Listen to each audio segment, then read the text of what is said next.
Chinese baby formula shakeup. Is the white gold boom over? This time last year, Bellamy's baby formula was one of the hottest items being sold into China by the network of personal shoppers known as daigou. This time last year, Bellamy's baby formula was one of the hottest items being sold into China by the network of personal shoppers known as daigou.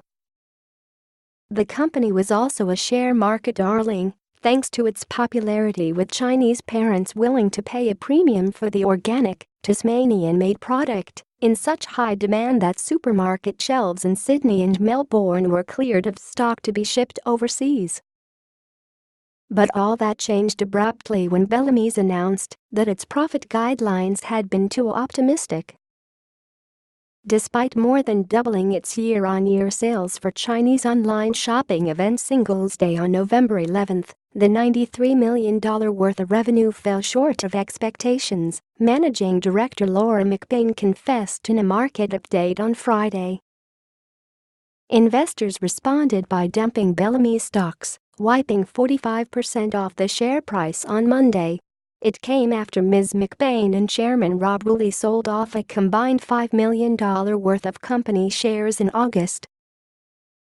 A joint venture between vitamin maker Blackmores and Bega Cheese, who paired up to supply baby formula to China, has also been hit. Bega shares fell by almost 30% after it was revealed that sales of its product, too, fell short of expectations. So is the white gold boom over?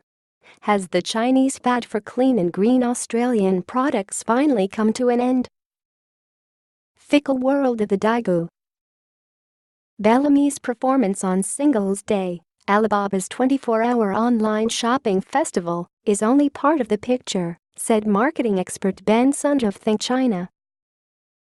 The product's waning popularity with daigou shoppers has also contributed lower than expected sales. Daigou are online traders who recommend and ship products to family and friends in China, adding a commission onto the retail price, including baby formula tins sold for as much as $200 as demand reached its peak. They use local social media platforms to promote their wares and command a broad influence, with 60% of Chinese consumers shopping through daigou. And while catering to these channels is essential for any business that wants to sell into China, daigou shoppers can be perilously fickle.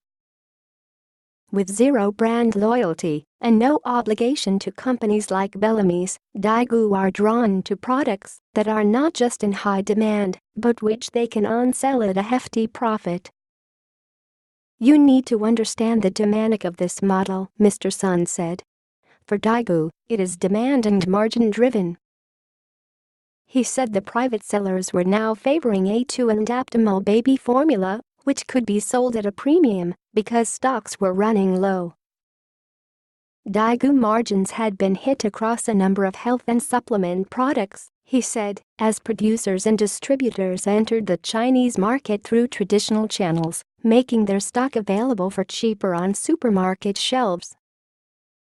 But while their influence was vast, Mr. Sun said it would be a mistake for companies to focus solely on daigou sellers. He said brands needed to implement a push-pull strategy to lure Chinese customers through pricing and promotional spend. The push approach involved discounting stock, while the pull focused on increasing demand from within China through things like celebrity endorsements, which saw demand for Weet-Bix skyrocket after Sanitarium recruited Chinese model and reality star Alyssa Chia to promote their products on television, prompting fans to pay up to $50 a box for the iconic Aussie cereal. Chinese regulatory crackdown. Bellamy said a regulatory crackdown by the Chinese government was partly to blame for its sales woes, but that the impact would be temporary.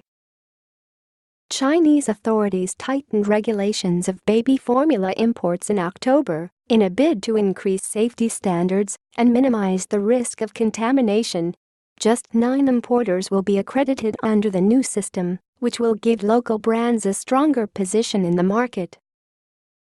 Brands that are unlikely to gain registration are liquidating inventory at discounted prices, which impacts both imported brands such as Bellamy's and the market overall, Ms. McBain said on Friday. Dairy processor Murray Goulburn has blamed the import regulation changes for its decision to abandon a planned infant formula supply partnership with a U.S. producer, saying it made the strategy unviable.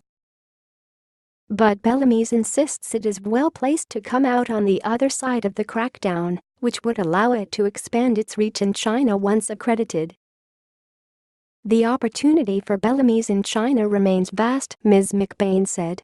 Bellamy's is currently stocked in less than 5% of the potential distribution points in China. The company's team is extending its online presence as well as broadening its offline, bricks-and-mortar presence. Only time will tell whether Bellamy's strategy is sound. One thing is sure. There will be winners and losers in China's baby formula game. Dana.Macaulay@news.com.au